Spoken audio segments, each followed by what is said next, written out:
Hello, I'm Ingrid, and I'm 27 years old. I was orphaned at a very young age because both my parents passed away in a car crash. They didn't have any family to look after me, so I was put into an orphanage. I was there for about 3 years before my parents adopted me. My adoptive parents turned out to be these billionaires, so I had a pretty rich and fulfilling life after that. They didn't want to make my adoption a big deal, so they kept it hushed up. They wanted to do good without it having been broadcast everywhere. When I turned into an adult and had my own place, the two of them decided that they wanted to expand their business further and took to touring Europe in search of opportunities.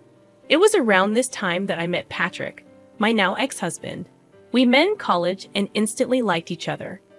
After a couple of conversations, Patrick, a very happy-go-lucky, caring man, made me like him a whole lot more.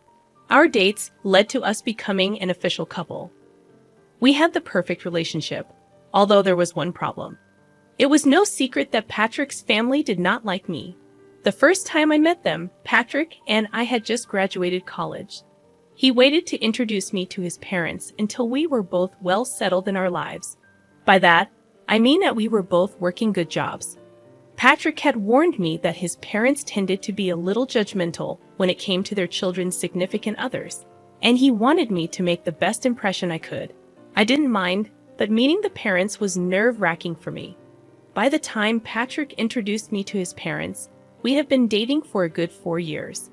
In those 4 years, we also got engaged, so I guess that, in itself, it was going to be a problem for his parents, considering they never even got to know me as his girlfriend. I remember freaking out about it with Patrick the day before we were supposed to meet his parents. "They're going to hate me, Patrick." "They won't, I promise you. Do you not think that they'll be shocked to find out that we're engaged?" "Well, yeah, but I don't think it will be that big of a deal." "Are you being serious right now?" "You were scared about introducing me to them because you know how judgy they are, and you think introducing me as your fiancé is not going to make them judge me even more." "Look, even if they do, will what they say really matter?" "It won't to me, but I don't know about you. You always seem so careful about them." "I promise you that it won't affect or matter to me at all, Ingrid." "All right, if you say so. But do you think maybe we should just not tell them we're engaged, and then, like a month or so later, we should tell them? Will that make you feel any better about this whole thing? Because I have no problem with either of the options. I think we should hide it just in case. I'll do anything to get on that good side. You have nothing to worry about. I'll be there with you no matter what. Thanks, sweetie." The only reason I had been freaking out so much was that whenever I suggested that Patrick tell his parents about me, he would make a whole fuss about them not going to approve of me. Now, at this point, I began to kind of understand why. You see, Patrick's family were pretty rich, and they loved to live lavishly. They wanted that for their children as well, and the only way they accepted their children dating was if they also mingled with people who were as rich or even richer than them.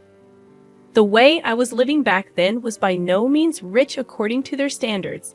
I hadn't told Patrick about my family because I didn't see the point of it. Plus, by the time I figured out why he was so adamant about not letting me introduce myself to his parents, I felt like it was even more unnecessary for them to know just who my father was. I wanted them to like me for me and not for my money. I naively believed that they would like me that way, but oh boy was I wrong. We decided to meet Patrick's parents at a fine dining restaurant. At that time, Patrick held my hand as we walked in. I wore my engagement ring on my necklace because I wanted to keep it on me without actually drawing any attention to it. When we got to our table, his parents already looked upset. Patrick told me to expect that because they were big sticklers about time. When we had arrived exactly 2 minutes late, well, we were already off to a bad start. His parents gave me a once-over and twisted their faces into disgust. They proceeded to ignore me for a little while as they made conversation with Patrick. I will admit I felt really small in their eyes. The longer they ignored my presence, the stronger my urge grew to leave. I kept my head down for the most part until finally, Patrick drew his parents' attention towards me. "Mom, Dad, you can't just keep talking to me here. This is my wonderful girlfriend, Ingrid. Oh, hello. It's a pleasure to meet both of you. Hi, I wish I could say the same. Mom? What? I'm only speaking the truth. So, Ingrid, I heard you and Patrick met in college. Is that right? Yes, we did. We happened to share some classes together. Ah, and how did you manage to attend this college? From what I know, the tuition is pretty high, and it's a pretty hard place to get into. Dad, that is enough, Patrick. You will not speak to your father that way. He's asking a very valid question, Ingrid. Please answer him. Well, I got a full ride there. I'm super grateful I got to go there because not only did I get to learn a lot of things, but I also got to meet Patrick, which has been one of the best things that has happened to me. Of course, it's one of the best things that's happened to you. He's loaded, and you need that kind of money. At least you have some brains because your looks aren't all that good. You know what? That's enough. We're leaving. Come on, Ingrid. Patrick grabbed my hand, and we walked out. I was in shock at the way that his parents had treated me. I couldn't believe that people could be so mean so openly and to the person's face. I was in too much shock to even feel anything. The car ride back home was silent because Patrick was fuming. When we reached home, Patrick made it a point to make sure that I was doing okay. But truthfully, at the moment, I really did not know how to feel. I had dressed up nicely and made sure that I sat properly as well. I didn't order anything expensive, but somehow, without me even saying a word, Paula and Marley made their judgment about me. Patrick didn't speak to his parents for a while after that. They texted him and told him that we had been very disrespectful by walking out on them during lunch. Patrick didn't respond to that and only texted them about a month later to tell them that he had gotten engaged. His parents weren't too happy about it, but Patrick threatened them with no contact if they said or did anything against me. They offered to pay for our wedding on the condition that they got to make all the decisions regarding it.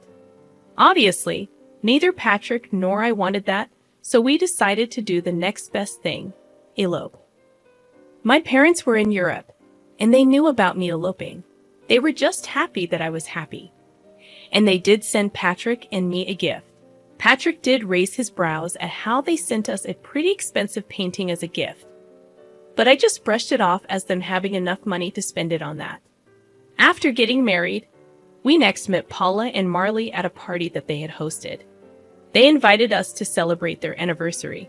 Truth be told, I was actually pretty happy that they had invited me despite the dislike they held for me. When we got there, I was ignored by everyone. If you think being ignored by 2 people was embarrassing, being ignored by about 30 people was even worse. I hung by Patrick's side for the most part, but nobody even tried to talk to me. If I ever did try to speak and make conversation, people would just either look me up and down and walk away, or they would continue talking to Patrick as if I never said anything. By the end of the night, I was in tears. I was humiliated and downright disgusted by the behavior that everyone was showing. The crowd had asked Paula and Marley to make a speech at the end of the night, and they got up to make one. By this time, I was tired and I wanted to go home, but in their speech, they began by talking about how grateful they were to have almost everyone in the room in their lives. That was only the first jab that they threw at me. They kept making many more, which the guests kept laughing at. At some point, I just got up and walked out. I ordered an Uber and went back home. I cried the entire way back home and up until Patrick got back home. When he got back, he seemed upset and angry. Why did you walk out like that? Do you know how embarrassing that was for me? What? What are you talking about? Don't play dumb with me right now, Ingrid. I had to endure my parents yelling at me and a lot of the guests pitying me for being with you. Are you serious? What about how embarrassing it was for me? Oh, come on, Ingrid. You could deal with it for one night. It was my parents' anniversary, for God's sake. I was ignored by everyone, and your parents chose to make even more fun of me in their toast. How do you possibly expect me to be okay with something like that? I'm not saying what they did was right, but you could have just lived through it. I would have spoken to them about it after. What would that have done for me? I don't like being put in positions where I'm only being humiliated. Everyone was laughing at me. You've never been in that position before, so it's easy for you to talk about this like it's no big deal. My parents expect an apology from you. I want one too. I'm afraid that I won't be doing that. I'll only do that if they give me one too. As for your apology, I see no reason for apologizing to you. You always stood up for me. I don't see why this is any different. This is very different because, unlike before, you humiliated my family in front of all our guests, and your parents humiliated me, your wife, in front of all their guests. Maybe my parents were right about you. You're impossible. With that, Patrick went to sleep in the guest bedroom. I couldn't understand why he had a sudden change of behavior. Was it really that bad for him after I walked out?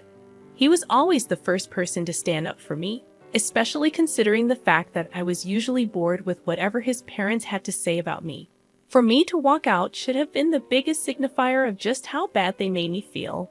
Yet Patrick didn't seem to care about that. Patrick didn't talk to me for the next week. I also got a lot of texts from his parents, calling me ungrateful and an embarrassment. I tried to talk to Patrick, but he refused to. Eventually, I decided to give in and apologize to both him and his parents.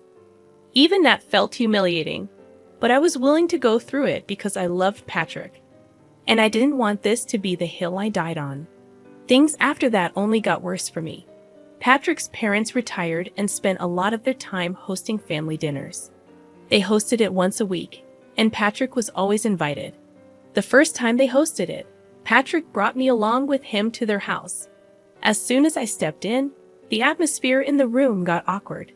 Paula was busy getting ready, so she didn't see me immediately, but Marley and the rest of Patrick's siblings awkwardly glanced at me. They didn't talk to me, and Patrick left me to stand by myself while he caught up with the rest of his family. When Paula came downstairs, she saw me and practically flew over to me in rage. "What are you doing here?" "Excuse me?" "No, I will not excuse you. What are you doing in my house right now?" "Well, you invited us for dinner." "Wrong. I invited Patrick because it's a family dinner. I'm Patrick's wife, so I'm a part of this family, am I not?" "Absolutely not. An orphan like you deserves no space in this family." "What? You thought you could hide the detail from us? We do background checks on our children's spouses, and you are not in my son's league whatsoever. I will never accept you here." "Why not? That can't be the only thing that determines whether I get to be a part of your family. You're ugly and poor. You'd never fit into our elite circles. I never want to see you again." "Why are you being so superficial? Are you scared that I'll damage your reputation just by existing? Does the fact that I bring your son happiness not satisfy you? If happiness brought in money, a lot of people would be billionaires. This is exactly why you'd never fit in with us. Or maybe I'll just never be as superficial as the rest of you because I value who a person actually is. You never even took the chance to get to know me before casting your judgments on me." "I'm glad I don't fit in with you, Ingrid. That's enough. Here's some money. Get yourself an Uber and leave." I stared at Patrick in shock as he held out the money. He shoved the money in my hands and turned back around towards his mother. She smirked at me. I felt tears spring into my eyes as I turned back around and walked out. I was once again crying in the Uber. I didn't understand why Patrick had changed so drastically. Was this his way of making up to his parents after the party? Whatever it was, I was hurt and angry at him. He was okay with his parents using my past as an insult and defending them instead of me, like he usually did. I wanted to yell and scream, but I knew that would only project a worse image of me and prove them right, which is why I walked away.